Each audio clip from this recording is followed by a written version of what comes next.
जी नाज़रीन, हाज़िर आहियूं नेशनल ऑनलाइन न्यूज़ अलर्ट सां। गढ़िया सीन खां पारस दायो जी रिपोर्ट ॾींदा रहंदा। गढ़िया सीन क़ौमी अवामी तहरीक जे सॾ ते अफ़गाननि जी आबादकारी 17,000 मुलाज़िमनि खे नौकरियुनि मां बरतरफ़ करणु, सिंध में पाणी जी खोट ऐं सिंध जे ज़मीननि ते कब्ज़े ख़िलाफ़ मरकज़ी अॻवान आगाह वक़ार दुरानी जी अॻवानी में प्ले कार्ड खणी प्रेस क्लब ताईं एहतिजाजी रैली कढी वई, जिते अॻवाननि आगाह वक़ार दुरानी, ज़फ़र चना, आगा फ़हद ख़ान, शाहनवाज़ अबड़ो, जवाद जखरो, अशरफ शेख, ज़ुबैर बमरो, सैयद वाजिद शाह, आगा फ़हद ख़ान ऐं ॿियनि जो चवणो हो त सिंध को यतीम खानो न आहे जो अफ़गाननि जी लोध खे सिंध में तरसायो पियो वञे। हाणे कंहिं बि धारे खे क़बूल न कंदासीं। वफ़ाक़ी हुकूमत सिंधी मुलाज़िमनि खे नौकरियुनि मां बरतरफ़ करे पंहिंजी बदनीयती ज़ाहिर कई आहे।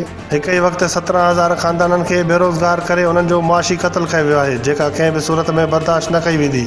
सिंध में हथरादू पाणीअ जी खोट पैदा करे आबादगारनि खे बुख बदहालीअ जे वर चाढ़ण जी साज़िश कई पई वञे, जॾहिं त वॾेरा वाहन ऐं केनालनि जा दरवाज़ा बंदि करे पाणी चोरी कनि था ऐं ग़रीब हारी केॾांहुं वञनि। सिंध जे ज़मीननि ते कब्ज़ा माफ़िया सिंध हुकूमत जी मदद सां कब्ज़ो कंदे पई वञे। बरिया टाउन ऐं ॿिया रिहायशी मनसूबा गैर क़ानूनी कब्ज़नि हेठां आयल आहिनि, जिन खे रद्द करे कार्रवाई कई वञे। उन्हनि चितार ॾींदे चयो त समूरा मसइला तरजीही बुनियादनि ते हल कया वञनि, ॿी सूरत में तहरीक तेज़ कई वेंदी।